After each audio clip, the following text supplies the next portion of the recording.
चलिए क्वेश्चन क्या है, इनमें से किस अखिल भारतीय सेवाओं का जनक इनमें से किसे अखिल भारतीय सेवाओं का जनक माना जाता है? Option A Lala Lajpat Rai, option B Sardar Vallabh Bhai Patel, option C Lal Bahadur Shastri या option D doctor Sarvepalli Radhakrishna.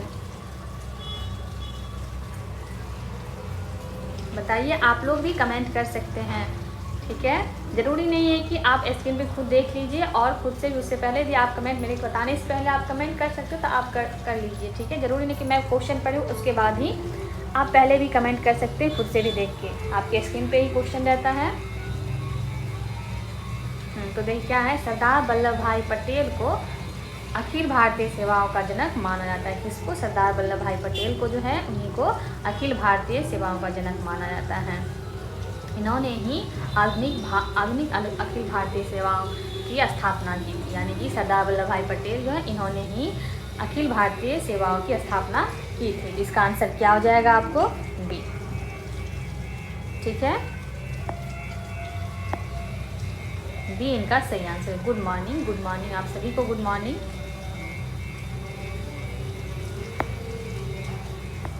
चलिए आगे बढ़ते हैं। ये आपके लिए अगला क्वेश्चन रहा कि गवर्नर जनरल लॉर्ड डलहौजी ने किस साम्राज्य को चेरी नाम दिया था? ऑप्शन ए अवध साम्राज्य या ऑप्शन बी ग्वालियर साम्राज्य या ऑप्शन सी विजयनगर साम्राज्य या ऑप्शन डी झांसी साम्राज्य।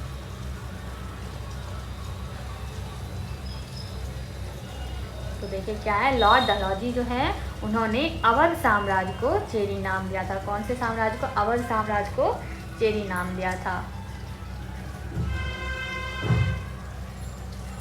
जिसका अर्थ था, जिसका मतलब क्या था कि यह एक ऐसा फल है जो किसी न किसी दिन हमारे मुंह में आ टपके। मतलब कहने का मतलब था कि ये एक ऐसा फल है जो एक दिन ब्रिटिश साम्राज्य के अंतर्गत आ जाएगा। तो इसका आंसर क्या हो जाएगा आपको? इसका आंसर आ जाएगा ए इसका आंसर हो जाएगा, ठीक है।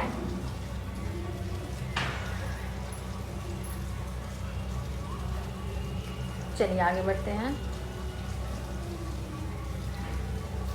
ये आपके लिए अगला क्वेश्चन था कि भारत के पहले वायसराय का नाम बताइए। भारत का जो पहले वायसराय का नाम बताइए। Option A Lord Canning, option B Lord Elgin, option C Lord Cornwallis या option D Lord Ripon.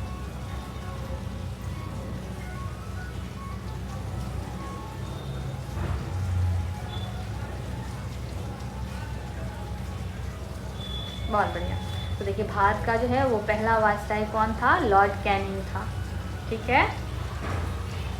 Lord Canning को 1858 में वायसराय के रूप में नियुक्त किया गया था। तो इसका आंसर क्या हो जाएगा आपको? इसका आंसर हो जाएगा ए लॉर्ड कैनिंग, ठीक है। चलिए आगे बढ़ते हैं। अगला क्वेश्चन ये रहा आपके स्क्रीन पे कि भारत के गवर्नर जनरल के रूप में लुईस माउंटबेटन की जगह किसने ली थी? Option A Pandit Jawaharlal Nehru, option B Sardar Vallabh Bhai Patel या option C doctor Rajendra Prasad या ऑप्शन डी सी राजगोपालाचारी। बताइए। देखिए भारत जब स्वतंत्र हुआ था, आज़ाद हुआ था, तो उस समय भारत के गवर्नर जनरल कौन थे? उस समय जो है भारत के गवर्नर जनरल थे माउंटबेटन। लेकिन हमेशा विदेशी तो नहीं, जब भारत आज़ाद हो चुका है, जब भारत आज़ाद हो गया था तो उसके बाद तो ऑब्वियसली भारत के ही लोग बनते जब गवर्नर जनरल। तो उसके बाद किनको बनाया गया? उनके बाद जो है सी राजगोपालाचार्य को भारत का गवर्नर जनरल बनाया गया, ठीक है। लेकिन क्या हुआ उनके, यानी कि आप उसे सी राजगोपालाचार्य को भारत का, यानी कि भारतीय गवर्नर जनरल जो है सी राजगोपालाचार्य रहा स्वतंत्र होने के बाद, और आखिरी भी गवर्नर जनरल सी राजगोपालाचार्य ही थे, क्योंकि उनके बाद तो प्रधानमंत्री का चुनाव होने लगा, तो आखिरी गवर्नर जनरल जो है वो भी सी राजगोपालाचार्य थे। तो इसका आंसर क्या हो जाएगा? यानी कि भारतीय गवर्नर जनरल आप कह सकते हैं प्रथम या अंतिम गवर्नर जनरल, और दोनों सी गोपालाचार्य ही थे, यानी कि सी राजगोपालाचार्य जो है उन्होंने ही। तो इसका आंसर क्या हो जाएगा? D C Rajagopalachari. चलिए आगे बढ़ते हैं। ये आपके लिए अगला क्वेश्चन था कि स्वतंत्र भारत के भारतीय गवर्नर जनरल कौन था। अभी थोड़ा टाइम पहले हम बताएं कि स्वतंत्र भारत का भारतीय गवर्नर जनरल जो है वो राजगोपालाचारी जी थे, ठीक है। लेकिन जब भारत स्वतंत्र हुआ था उस समय कौन था, उस समय थे माउंटबेटन। लेकिन उसके बाद जो है भारतीय गवर्नर जनरल यदि पूछा जाएगा, यदि स्वतंत्र भारत के गवर्नर जनरल यदि बोला जाएगा तो क्या हो जाएगा, माउंटबेटन। लेकिन अगर भारतीय गवर्नर जनरल रहेगा तो क्या हो जाएगा, सी राजगोपालाचारी, यानी कि चक्रवर्ती राजगोपालाचारी इनका आंसर हो जाएगा, ठीक है। चलिए आगे बढ़ते हैं। ये आपके लिए अगला क्वेश्चन था कि भारत का अंतिम गवर्नर जनरल कौन था। तो इसका ऑप्शन क्या है, option A Chakravarti Rajagopalachari, option B Lord Mountbatten, option C Louis Mountbatten या ऑप्शन डी लॉर्ड वेवेल। बताइए।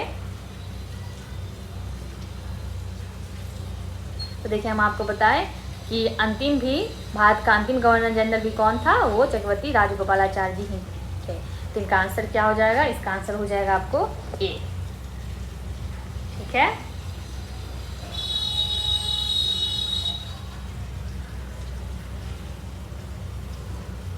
ये आपके लिए अगला क्वेश्चन था कि भारत के गवर्नर जनरल को वायसराय की उपाधि किस वर्ष दी गई थी। भारत के गवर्नर जनरल को वायसराय की उपाधि किस वर्ष दी गई थी। Option A 1876, option B 1857, option C 1905 या ऑप्शन डी 1858।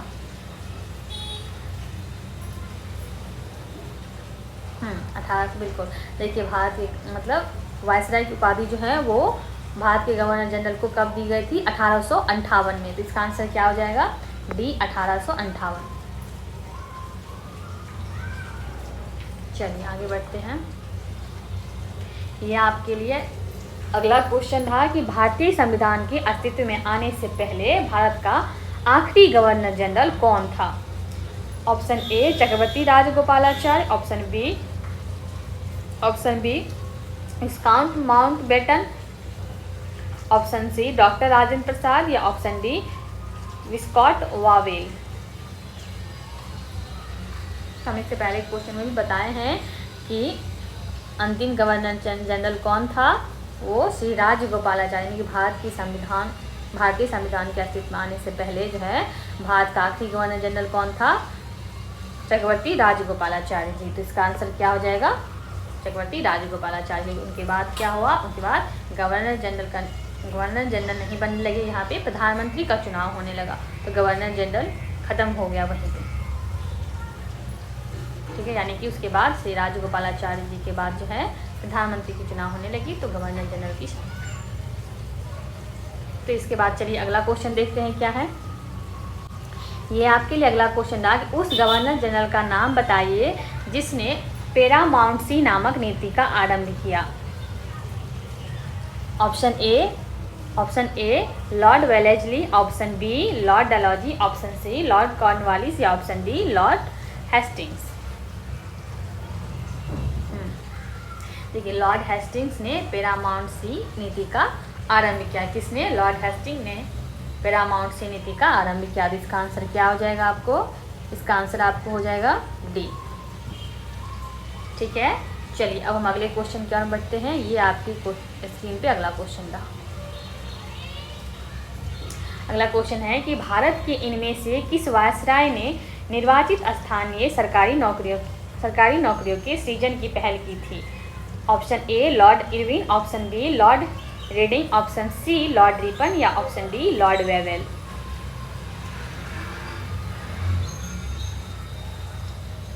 बताइए, आप लोग भी कमेंट करिए और क्या आंसर होगा आप लोग भी बताइए।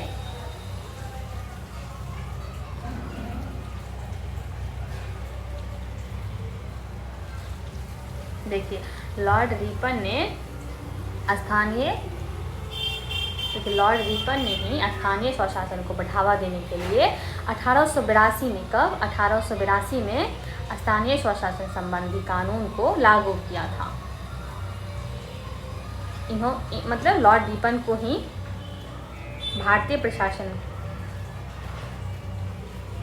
इसे ही भारतीय प्रशासन के एक महत्वपूर्ण सुधारक माना जाता है। तो इसका आंसर क्या हो जाएगा? इसका आंसर आपको हो जाएगा सी, लॉर्ड रिपन। ठीक है, चलिए अगला क्वेश्चन देखते हैं। ये आपके स्क्रीन पे अगला क्वेश्चन रहा, आपके स्क्रीन पे अगला क्वेश्चन रहा कि विलय का सिद्धांत या हड़प नीति को किसने लागू किया था? विलय का सिद्धांत या हड़प नीति को किसने लागू किया था? Option A Lord Irwin, option B Lord Reading, option C Lord Ripon या ऑप्शन डी लॉर्ड डलहौजी।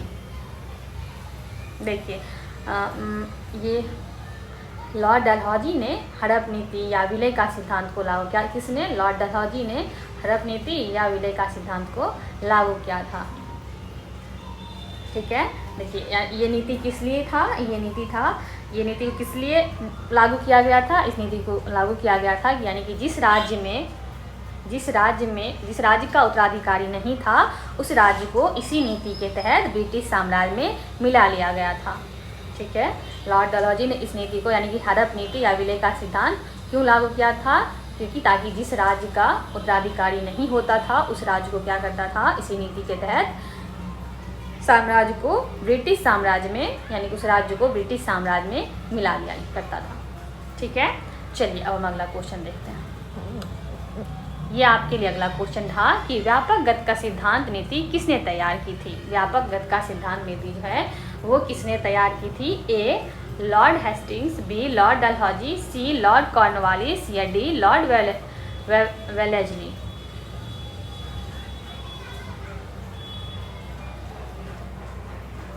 बताइए आप लोग। देखिए अभी हम थोड़ा टाइम पहले ही बताए कि व्यापक गति का सिद्धांत कहिए आप या हड़प नीति कहिए, ठीक है, या फिर इन्हीं को इंग्लिश में यानी कि व्यापक गति का सिद्धांत या हड़प नीति, इन्हीं को इंग्लिश में व्यापक गति के सिद्धांत को ही इंग्लिश में क्या कहा जाता है? क्या कहा जाता है? डॉक्ट्रिन ऑफ लैप्स नीति भी कहा जाता है, लेकिन इसको हिंदी में क्या कहा जाता है? हड़प नीति, व्यापक गति का सिद्धांत या हड़प नीति कहा जाता है। ठीक है, तो यानी कि इसको व्यापक गति का सिद्धांत जो है लॉर्ड डलहौजी ने ही तैयार किया था। किस लिए तैयार किया था? ये हम आपको पहले भी बताए कि ताकि इसी नीति के तहत वो क्या करते थे, जिस राज्य का उत्तराधिकारी नहीं होता था उस राज्य को ब्रिटिश साम्राज्य में यानी कि ब्रिटिश साम्राज्य में मिला लिया करते थे। इसका आंसर क्या हो जाएगा? B Lord Dalhousie. ठीक है, चलिए अब हम अगला क्वेश्चन देखते हैं।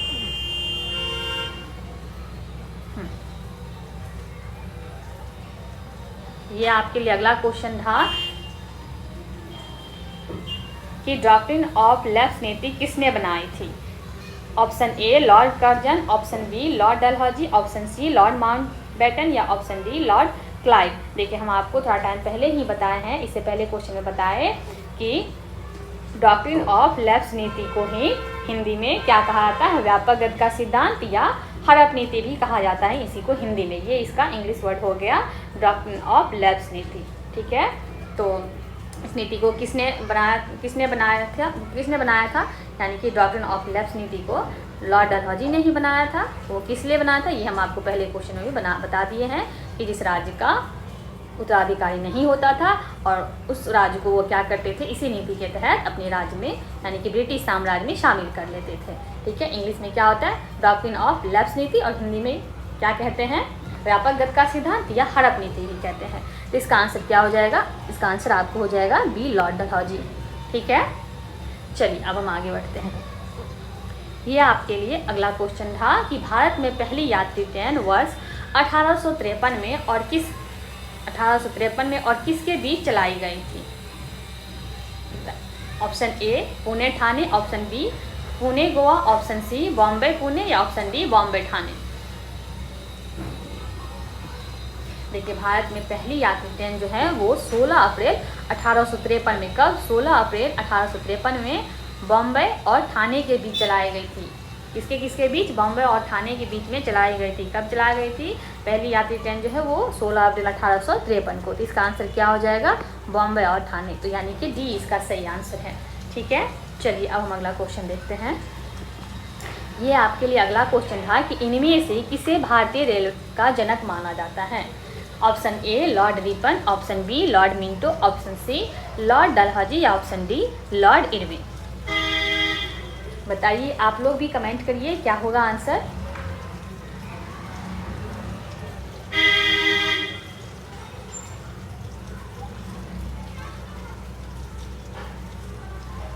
देखिए क्या है कि लॉर्ड डलहौजी को भारत के रेलवे का जनक माना जाता है। किसको?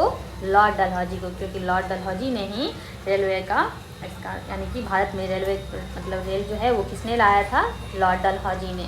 तो इन्हीं को यानी कि लॉर्ड डलहौजी को ही रेलवे का जनक कहा जाता है। देखिए ये जो मतलब रेल ट्रेन लाए थे किस लिए? ये तो अपने फ़ायदे के लिए लाए थे, ताकि लग रहा है ना कि भारत में आके काम भी किया ये अंग्रेज़ों ने, लेकिन नहीं, हाँ काम तो किया, लेकिन ये इसलिए नहीं कि ताकि हमारा फ़ायदा हो इसमें, ये इसलिए करते थे ताकि ये कितना जल्दी भारत को लूट सके, है कि नहीं। यदि मान लीजिए ट्रेन नहीं लाते तो बहुत समय लग जाता, तो ट्रेन लाए ताकि जल्दी से जल्दी लूट सके, जितना हो सके उतना जल्दी लूट सके, इसीलिए लाते थे। ये कोई भी काम करते थे तो ऑब्वियसली अपने फ़ायदे के लिए ही करते थे।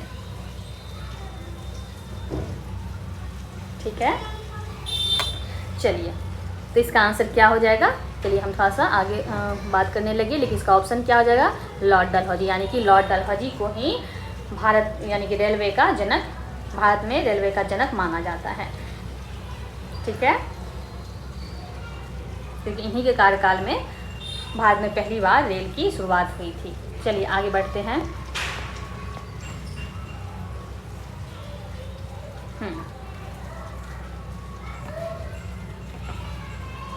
अगला क्वेश्चन है कि जब गांधी जी ने दांडी यात्रा का आह्वान किया था उस समय भारत के वायसराय कौन थे?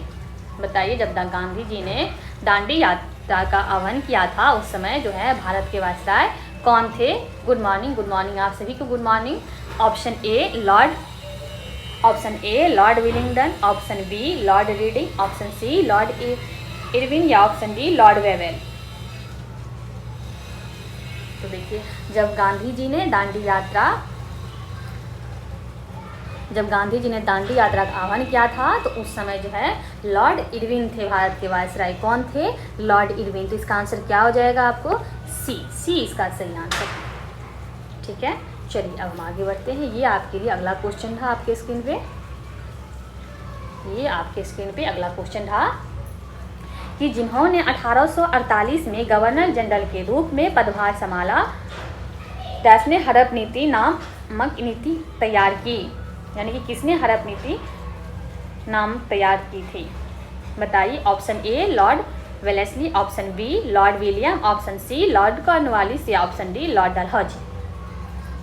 देखिए हम इस बारे में पहले क्वेश्चन में भी चर्चा कर चुके हैं कि लॉर्ड डलहौजी ने 1848 में गवर्नर जनरल के मतलब गवर्नर जनरल बने थे। कौन? लॉर्ड डलहौजी को 1848 में लॉर्ड डलहौजी गवर्नर जनरल बने थे, और वो उन्होंने ही यानी कि लॉर्ड डलहौजी ने ही हड़प नीति तैयार की थी। किसने? लॉर्ड डलहौजी ने ही। क्यों तैयार की थी? इसलिए ताकि जिस राज्य का यहाँ पे उत्तराधिकारी नहीं है उस राज्य को मैं क्या करूँ? अपने ब्रिटिश साम्राज्य में मिला लूँ, यानी कि जिस राज्य का उत्तराधिकारी नहीं होता था उस राज्य को अपने ब्रिटिश साम्राज्य में मिला लेता था। हाँ बिल्कुल, लूटो और राज करो, ये भी। चलिए अगला क्वेश्चन है कि निम्नलिखित में से कौन सा व्यापक गति के सिद्धांत से जुड़ा हुआ था? ऑप्शन है lord Irwin, A Lord Irwin, option B Lord Dalhousie, option C lord सैलिज, ऑप्शन सी लॉर्ड सैलिसबरी या ऑप्शन डी लॉर्ड कैनिंग।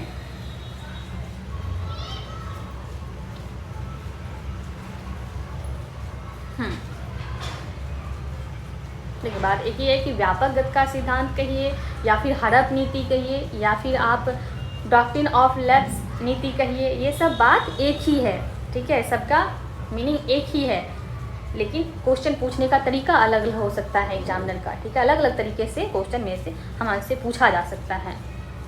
ठीक है, व्यापक गति नीति को ही हड़प नीति कहा था। और व्यापक गति नीति मतलब इस नीति के तहत क्या होता था कि जिस राज्य का संतान नहीं होता था, यानी कि जिस राज्य का उत्तराधिकारी नहीं होता था, यहाँ पे वो क्या करते थे लॉर्ड डलहौजी यानी कि इस नीति के तहत उस साम्राज्य को ब्रिटिश राज्य में मिला लिया करते थे। ठीक है, चलिए तो इसका ऑप्शन क्या हो जाएगा, यानी कि इसका आंसर हो जाएगा आपको D Lord Dalhousie. Lord Dalhousie ने ही व्यापक गति का सिद्धांत नीति। ठीक है, चलिए अगला क्वेश्चन देखते हैं।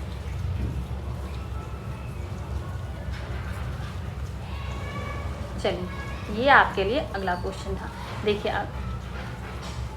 आप सही से, यानी कि जिस क्वेश्चन में आपको प्रॉब्लम होता है या कहीं किसी क्वेश्चन में कन्फ्यूजन हो तो आप क्या कर सकते हैं, एक कॉपी रख सकते हैं अपने बगल में, उसमें नोट कर सकते हैं जो जिस पॉइंट में आपको दिक्कत होता होगा, उस पॉइंट में जैसे लगता होगा कि नहीं इसमें कन्फ्यूजन है तो उसे आप नोट करके रख सकते हैं। ठीक है, चलिए अगला क्वेश्चन है कि 1848 में लॉर्ड डलहौजी के कार्यकाल के दौरान लागू हुए सुधार का नाम बताइए। ऑप्शन ए विधवा पुनर्विवाह, ऑप्शन बी सती प्रथा का प्रतिशोध, या ऑप्शन सी व्यापक गति का सिद्धांत, या ऑप्शन डी मॉर्ले मिंटो सुधार।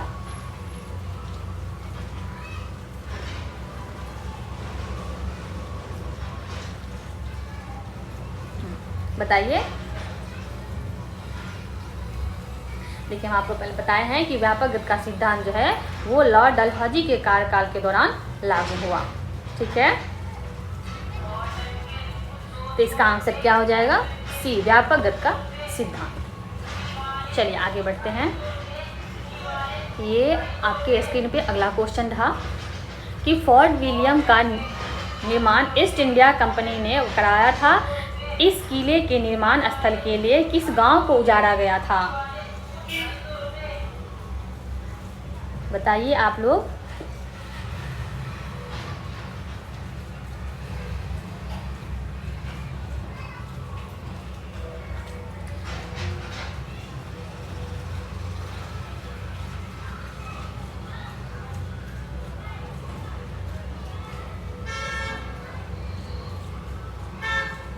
देखिए फोर्ट विलियम का निर्माण जो है वो कहाँ पे, वो कोलकाता में करवाया था। कहाँ पे?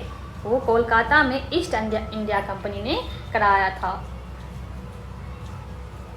और यानी कि इसके निर्माण के लिए, फोर्ट विलियम का निर्माण के लिए क्या किया गया था, गोविंदपुर गांव को उजाड़ा गया था। कौन से गांव को? गोविंदपुर गांव को। यानी कि गोविंदपुर गांव जो है वो कहाँ पे है, वो कोलकाता में, कोलकाता राज्य में गोविंदपुर गांव। ठीक है, तो गोविंदपुर गांव को उजाड़ा गया था। तो इसका आंसर क्या हो जाएगा? इसका आंसर आपको हो जाएगा डी गोविंदपुर। गोविंदपुर गांव को ही फोर्ट विलियम, गोविंदपुर गांव को उजाड़ के यानी कि फोर्ट विलियम का निर्माण कराया गया था। ये कहाँ पे है? कोलकाता में। चलिए तो हम आगे बढ़ते हैं।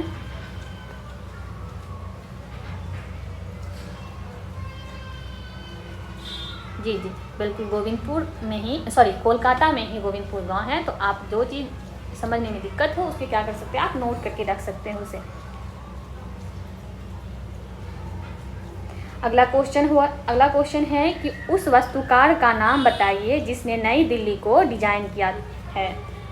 Option A Mayurganj, option B sir Edwin Lutyens, या ऑप्शन सी एंडोपॉल, या ऑप्शन डी जॉर्ज बेकर। बताइए आप लोग।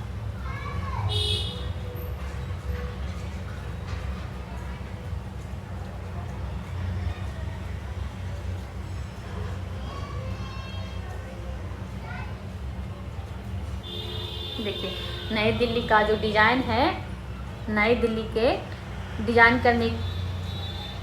किसने किया था? वो सर एडविन लुटियस ने। सर एडविन लुटियस जो है यह ब्रिटिश का प्रसिद्ध वास्तुकार है। ब्रिटिश के प्रसिद्ध वास्तुकार है। कौन?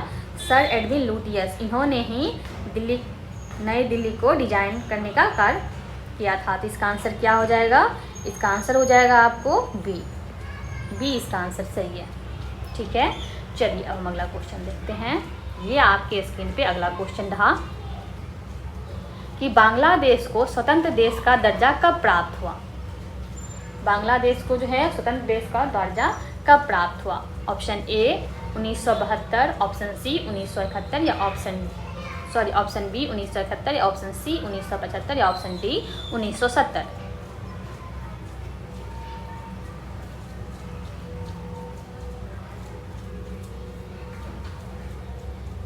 बताइए आप लोग।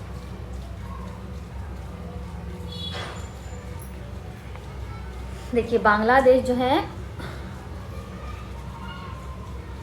बांग्लादेश को स्वतंत्र देश का दर्जा 16 दिसंबर 1971 को प्राप्त हुआ था। कब हुआ था? 16 दिसंबर 1971 को स्वतंत्रता प्राप्त हुई थी और इसका अधिकार रूप जो है स्वतंत्र देश का दर्जा मिला, यानी कि 1971 को कब हुआ, यानी कि बांग्लादेश को स्वतंत्र देश का दर्जा कब मिला? 1971 को। तो इसका आंसर क्या हो जाएगा आपको? बी 1971। ठीक है, चलिए अब हम अगला क्वेश्चन देखते हैं।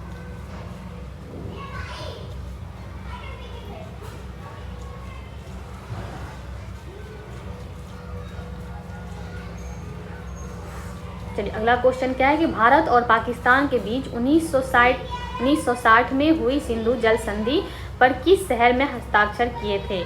ए लाहौर, बी कलकत्ता, या सी कराची, या डी बम्बई।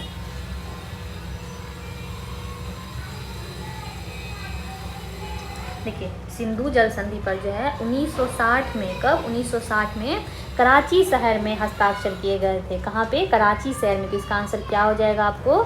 कराची। ठीक है, सी इसका सही आंसर है। बहुत बढ़िया। चलिए अब हम अगला क्वेश्चन देखते हैं।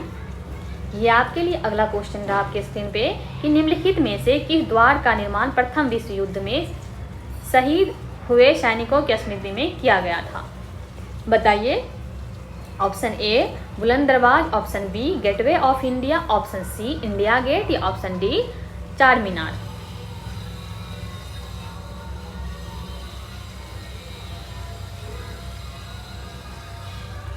देखिए आप आई थिंक बहुत लोग गए भी होंगे घूमने के लिए इंडिया गेट। आप देखे होंगे कि इंडिया गेट की जो मतलब ईंट है उस पे प्रथम विश्व युद्ध के जो शहीद हैं, शहीदों के नाम उस पर स्मृत किया गया है, यानी कि इंडिया गेट। इसका ऑप्शन क्या, यानी कि इंडिया गेट पे, यानी कि इसका ऑप्शन क्या हो जाएगा? आंसर क्या हो जाएगा आपको? सी इंडिया गेट।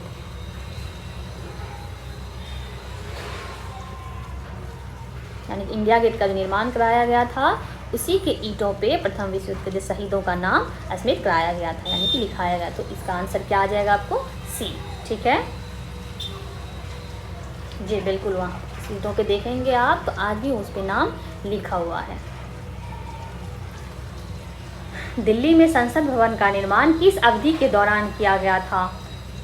ऑप्शन ए 1895 से 1900, ऑप्शन बी 1901 से 1909, या ऑप्शन सी 1921 से 1927, या ऑप्शन डी 1931 से 1935।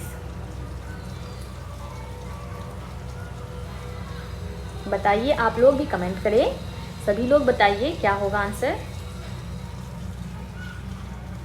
देखिए संसद भवन का जो निर्माण है वो 1921 से 1927 के बीच किया गया था। कब? 1921 से 1927 के बीच। इसका आंसर क्या हो जाएगा? इसका आंसर आपको सी हो जाएगा, यानी कि पुराने, अब तो नया संसद भवन बन गया है मोदी सरकार के कार्यकाल में। इससे पहले का जो संसद भवन है वो संसद भवन कब उस संसद भवन का निर्माण कराया गया था? 1921 से 1927 के बीच।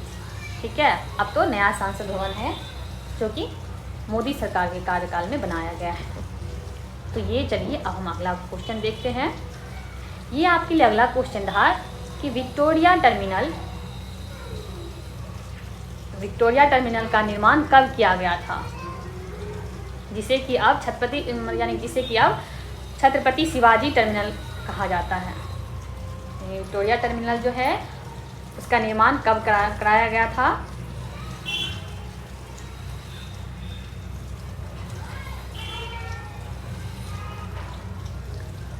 बताइए आप सभी लोग। देखिए विक्टोरिया टर्मिनल का निर्माण जो है वो 1888 में किया गया था। कब? 1888 में। इसका आंसर क्या हो जाएगा आपको?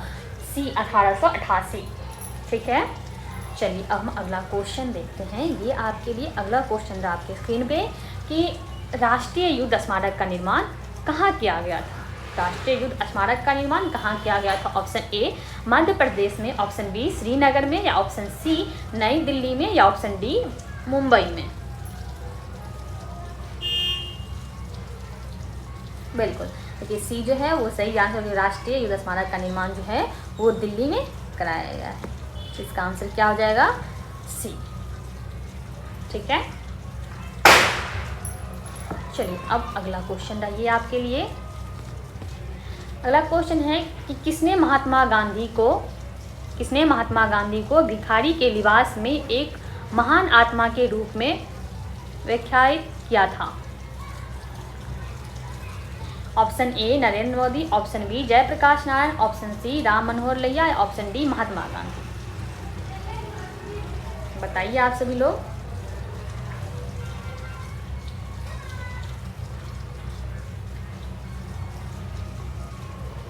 यस, बहुत अच्छा। इसका आंसर क्या हो? जयप्रकाश नारायण जो है उन्होंने ही महात्मा गांधी को भिखारी के लिबास में एक महान आत्मा के रूप में व्याख्यायित किया था। किसने?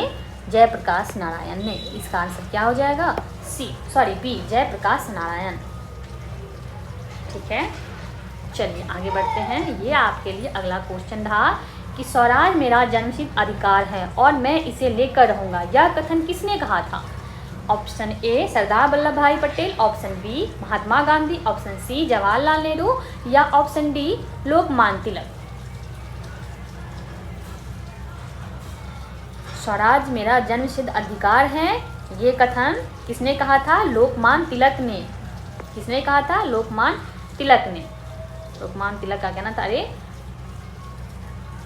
स्वराज मेरा जन्मसिद्ध अधिकार है, ये किसने कहा था? लोकमान्य तिलक ने।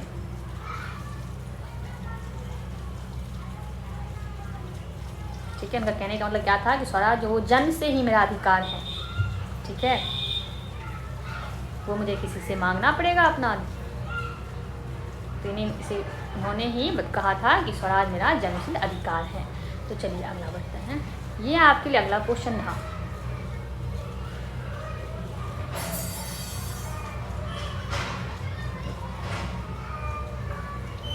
अगला क्वेश्चन है कि भारतीय राष्ट्रवाद एक संभ्रांत घटना है जो वकीलों एवं डॉक्टरों तथा जमींदारों द्वारा उपजाई गई थी। यह कथन किसका है?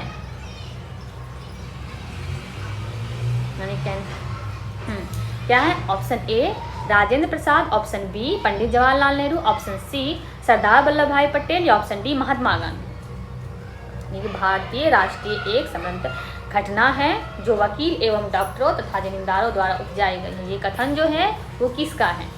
तो देखिए ये कथन जो है किसका है? महात्मा गांधी का। इसका आंसर क्या हो जाएगा आपको?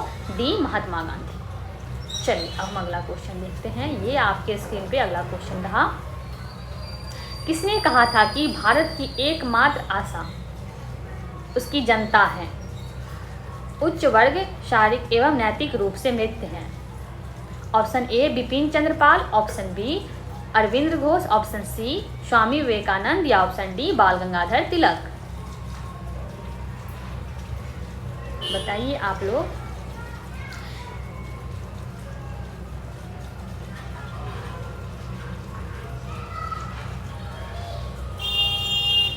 देखिए, भारत की एकमात्र आशा उनकी जनता है। किसने कहा था? स्वामी विवेकानंद ने कि भारत की एकमात्र आशा उसकी जनता है, उच्च वर्ग शारीरिक एवं नैतिक रूप से मृत हैं।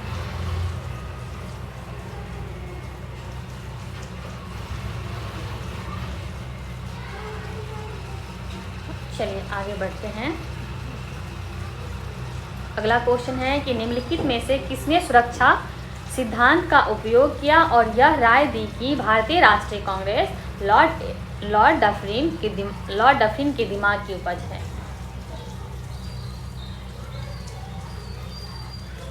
Option A Mahatma Gandhi, option B A O. Hume, option C Lala Lajpat Rai या ऑप्शन डी जवाहरलाल नेहरू। देखिए, लाला लाजपत राय का कहना था कि कांग्रेस लॉर्ड डफरिन के दिमाग की उपज है। किसका कहना था? लाला लाजपत राय का। इसका आंसर क्या हो जाएगा? सी लाला लाजपत राय। ठीक है, चलिए आगे बढ़ते हैं। ये आपके लिए अगला क्वेश्चन था आपके स्क्रीन पे कि स्वतंत्रता मेरा जन्मसिद्ध अधिकार है और मैं इसे लेकर रहूंगा का नारा किसने दिया था? Option A Lala Lajpat Rai, option B Bipin Chandra Pal या ऑप्शन सी भगत सिंह या ऑप्शन डी बाल गंगाधर तिलक।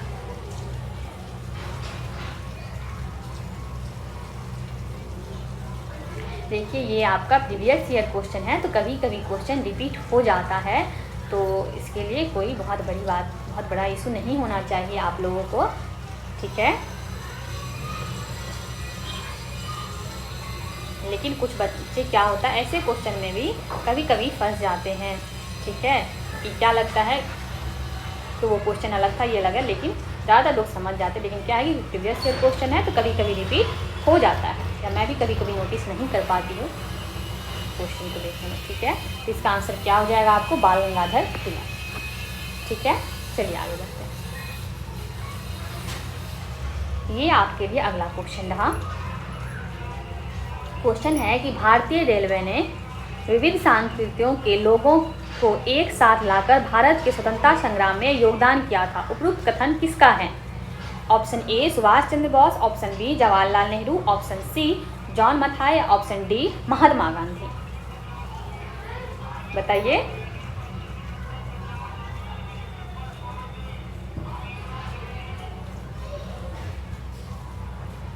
देखिए भारतीय रेलवे ने विविध संस्कृति के लोगों का एक साथ लाके भारत के स्वतंत्रता संग्राम को योगदान क्या था। ये जो कथन है ये कथन किसका था?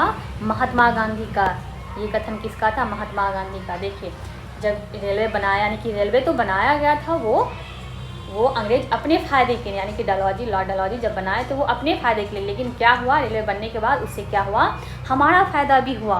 क्योंकि अगर मान लीजिए ट्रेन नहीं रहता तो क्या होता, हम अगर यदि क्रांतिकारी जो थे जो भी एक दूसरे से नहीं मिल पाते, क्योंकि बहुत समय लग जाता है। मान लीजिए किसी को दिल्ली से कोलकाता जाता और उस समय में किस चीज़ से जाता, या तो पैदल, मोटरसाइकिल या कार, हवाई जहाज, ये सब तो था नहीं, तो या तो किसी बैलगाड़ी से जाते, पैदल जाते, बहुत समय लग जाता तो मुश्किल हो जाता। तो इसलिए जब ट्रेन आया तो उससे क्या हुआ, हमारा भी मदद हुआ। उससे क्या हुआ, जो भी क्रांतिकारी थी वो आपस में मिल पाते थे, एक दूसरे से जाके मिल पाते थे, बात कर पाते थे, ठीक है। तो चलिए अब हम आगे बढ़ते हैं इस क्वेश्चन से। ये आपके लिए अगला क्वेश्चन था आपके स्क्रीन पे। क्वेश्चन है कि निम्नलिखित में से कौन सा विकल्प सुमेलित नहीं है। ऑप्शन ए करो या मरो का नारा जो है लाला लाजपत राय ने दिया। ये इसमें से कौन सा जो है ऑप्शन वो सुमेलित नहीं है। करो या मरो, लाला लाजपत राय, इनकलाब जिंदाबाद, भगत सिंह, स्वराज मेरा जन्मसिद्ध अधिकार है, बाल गंगाधर तिलक, तुम मुझे खून दो मैं तुम्हें आज़ादी दूंगा, सुभाष चंद्र बोस। बताइए इसमें से कौन सा सही नहीं है।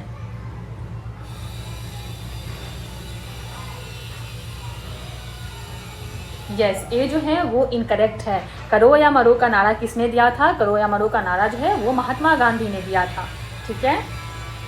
तो ये जो है वो सही नहीं है। तो आइए अगला क्वेश्चन देखते हैं। ये आपके लिए अगला क्वेश्चन था आपकी स्क्रीन पे कि जवाहरलाल नेहरू ने किसके निधन पर कहा कि हमारे जीवन से रोशनी चली गई। यानी कि किसका निधन हुआ था जिसके बाद जवाहरलाल नेहरू ने कहा था कि हमारे जीवन से रोशनी चली गई। Option A Subhash Chandra Bose, option B Sardar Vallabh Bhai Patel, option C Rabindranath Tagore, या ऑप्शन डी महात्मा गांधी।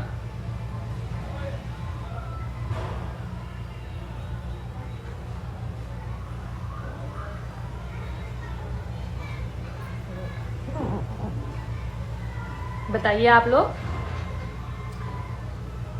देखिए जवाहरलाल नेहरू ने महात्मा गांधी के निधन पे कहा था। किसके निधन पे? महात्मा गांधी के निधन पे कहा था कि हमारे जीवन से रोशनी चली गई।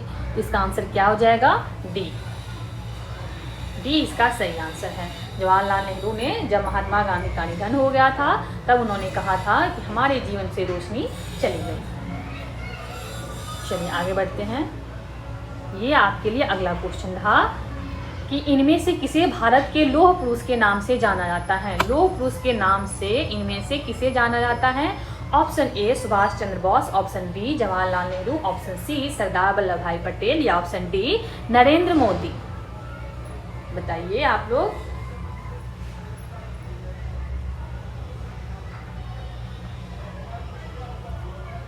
देखिए भारत में लौह पुरुष के नाम से सरदार वल्लभ भाई पटेल को जाना जाता है। किसको? सरदार वल्लभ भाई पटेल को। तो इसका आंसर क्या हो जाएगा? सी, ठीक है। चलो अब हम आगे बढ़ते हैं। ये आपके स्क्रीन पे अगला क्वेश्चन था कि वल्लभ भाई पटेल को सरदार की उपाधि किसने दी। वल्लभ भाई पटेल को सरदार की उपाधि किसने दी? Option A C Rajagopalachari, option B Mahatma Gandhi, option C Jawaharlal Nehru या ऑप्शन डी डॉक्टर राजेंद्र प्रसाद।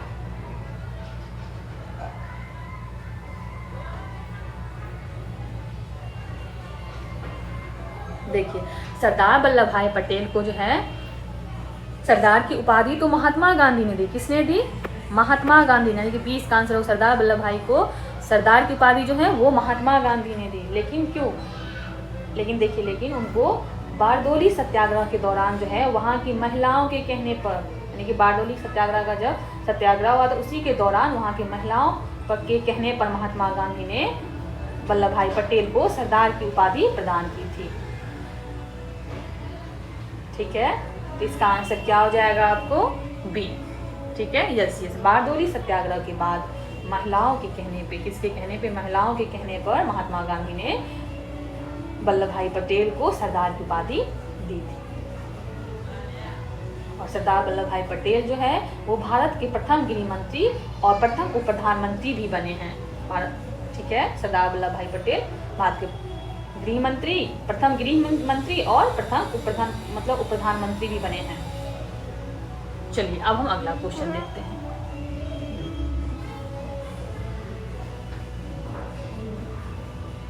ये आपके लिए अगला क्वेश्चन है। अगला क्वेश्चन है कि इनमें से किसे grand old man of India के नाम से जाना जाता है? इनमें से किसे grand old man of India के नाम से जाना जाता है?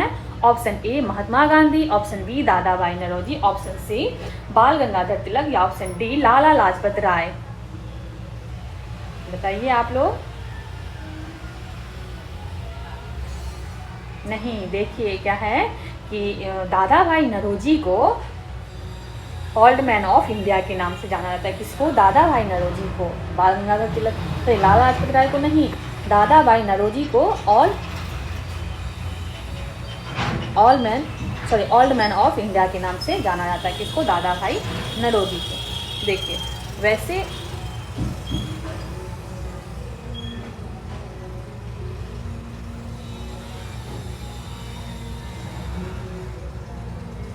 चलिए अब अगला क्वेश्चन देखते हैं। नहीं, डी नहीं, इसका आंसर क्या होगा? इसका आंसर जो है बी होगा, दादा भाई नौरोजी। ठीक है, दादा भाई नौरोजी को ही great old man of India के नाम से जाना जाता है। चलिए अब आगे बढ़ते हैं। ये आपके लिए अगला क्वेश्चन था कि किस महान स्वतंत्रता सेनानी को देश बुद्ध के नाम से जाना जाता है? देश बंधु, माफ कीजिएगा, किस महान स्वतंत्रता सेनानी को देश बंधु के नाम से जाना जाता है? ए चित्तरंजन दास, बी दादा भाई नौरोजी, सी बाल गंगाधर तिलक या डी लाला लाजपत राय।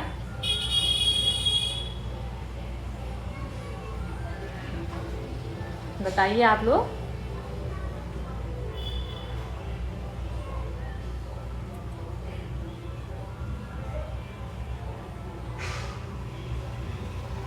देखिए, चित्तरंजन दास को, किसको? चित्तरंजन दास को देश बंधु के नाम से जाना जाता है। किसको? चित्तरंजन दास को देश बंधु के नाम से जाना जाता है। ठीक है, चलिए अब हम आगे देखते हैं। ये आपके लिए अगला क्वेश्चन रहा कि इनमें से किसे भारत के मार्टिन लूथर के रूप में जाना जाता है? इनमें से किसे भारत के मार्टिन लूथर के रूप में जाना जाता है? Option A Bal Gangadhar Tilak, option B Dayanand Saraswati, option C Pandit Lekhram या ऑप्शन डी स्वामी विवेकानंद।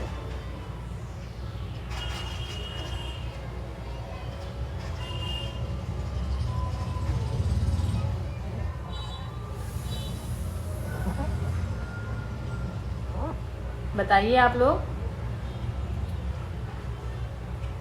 देखिए, मार्टिन लूथर के रूप में जो है दयानंद सरस्वती को जाना जाता था। किसको? दयानंद सरस्वती को। इसका आंसर क्या हो जाएगा? बी। मार्टिन लूथर के रूप में किसे जाना जाता था? दयानंद सरस्वती को। चलिए आगे बढ़ते हैं। ये आपके लिए अगला क्वेश्चन था कि एम.के. गांधी को महात्मा की उपाधि किसने दी थी? एम.के. गांधी को महात्मा की उपाधि किसने दी थी? Option A Gopal Krishna Gokhale, option B Lokmanya Tilak, option C Rabindranath Tagore या ऑप्शन डी दादा भाई नौरोजी।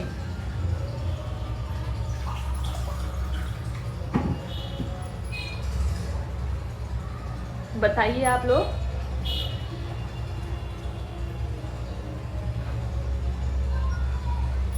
यस, बहुत बढ़िया, सभी लोग सही आंसर दे रहे हैं। देखिए एम.के. गांधी को जो है महात्मा की उपाधि रविंद्रनाथ टैगोर ने दिया था। किसने दिया था? रविंद्रनाथ टैगोर ने। ठीक है, इसका आंसर क्या हो जाएगा आपको? सी, रविंद्रनाथ टैगोर। ठीक है, चलिए हम आगे बढ़ते हैं। ये आपके लिए अगला क्वेश्चन था कि महात्मा गांधी ने किस आंदोलन के दौरान करो या मरो का नारा दिया था? महात्मा गांधी ने कौन से आंदोलन के दौरान करो या मरो का नारा दिया था? ऑप्शन ए स्वराज आंदोलन, या ऑप्शन बी असहयोग आंदोलन, या ऑप्शन सी भारत छोड़ो आंदोलन, या ऑप्शन डी गदर आंदोलन।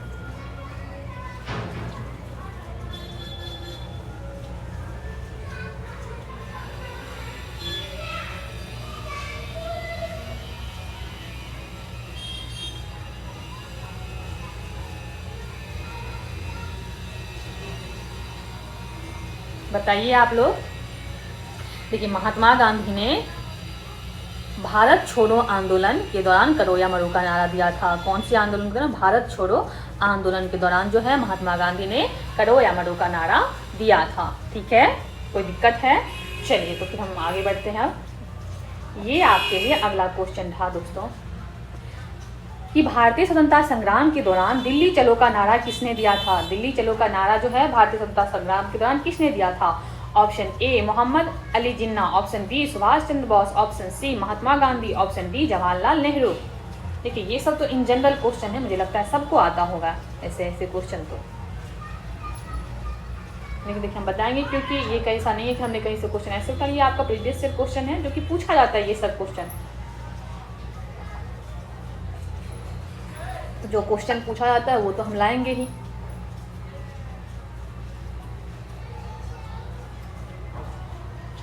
तो दिल्ली चलो का नारा किसने दिया था? सुभाष चंद्र बोस ने। किसने दिया था? सुभाष चंद्र बोस। तो इसका आंसर क्या हो जाएगा? बी।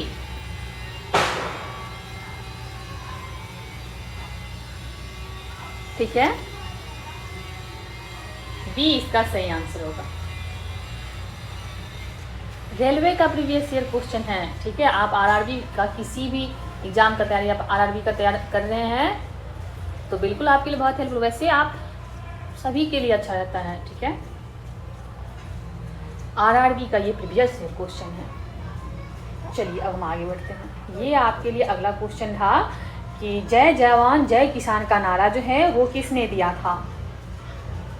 बताइए आप लोग। Option A Lal Bahadur Shastri, option B JP Narayan, option C Jawaharlal Nehru, या ऑप्शन डी श्याम प्रसाद।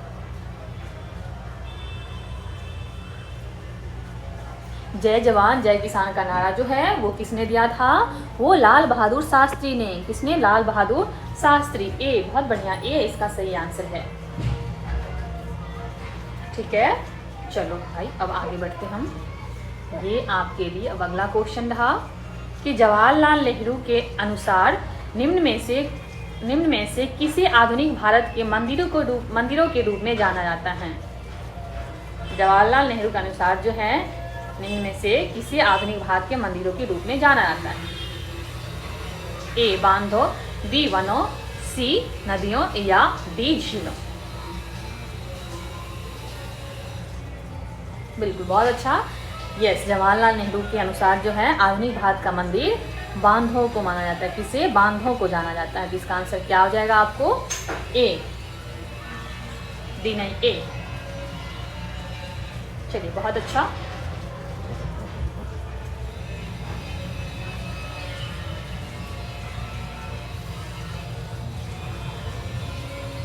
अगला क्वेश्चन क्या है कि Swaraj is my birth right and I shall have it, यह किस नेता का कथन है?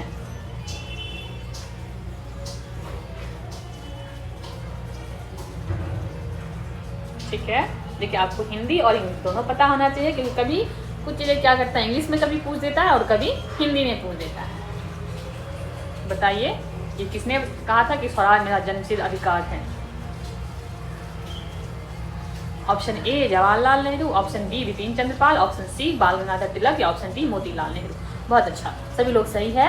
ऑप्शन सी बाल गंगाधर तिलक ने कहा था। ठीक है, चलिए अगला क्वेश्चन देखते हैं। ये आपके लिए अगला क्वेश्चन था।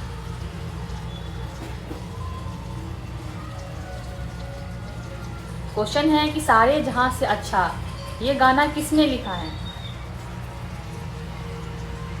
सारे जहां से अच्छा हिंदुस्तान हमारा, ये तो आप सभी लोग सुने होंगे। ये गाना किसने लिखा है? Option A Mohammad Iqbal, option B Munshi Chandrapal, option C Kavi Pradeep या ऑप्शन डी रविंद्रनाथ टैगोर।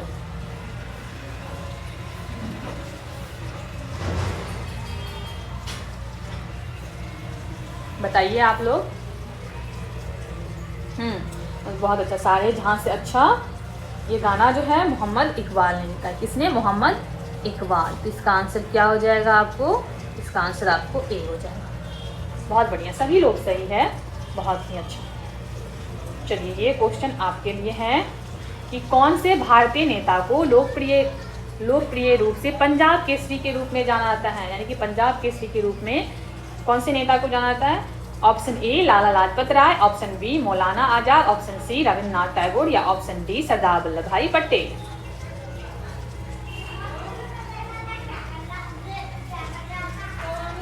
बहुत बढ़िया, बहुत अच्छा, सभी लोग सही जवाब दे रहे हैं। यस यस, देखिए लाला लाजपत राय को पंजाब की केसरी के रूप में जाना जाता है। ठीक है, इसका आंसर क्या हो जाएगा? ए। चलिए आगे बढ़ते हैं। ये आपके लिए अगला क्वेश्चन था।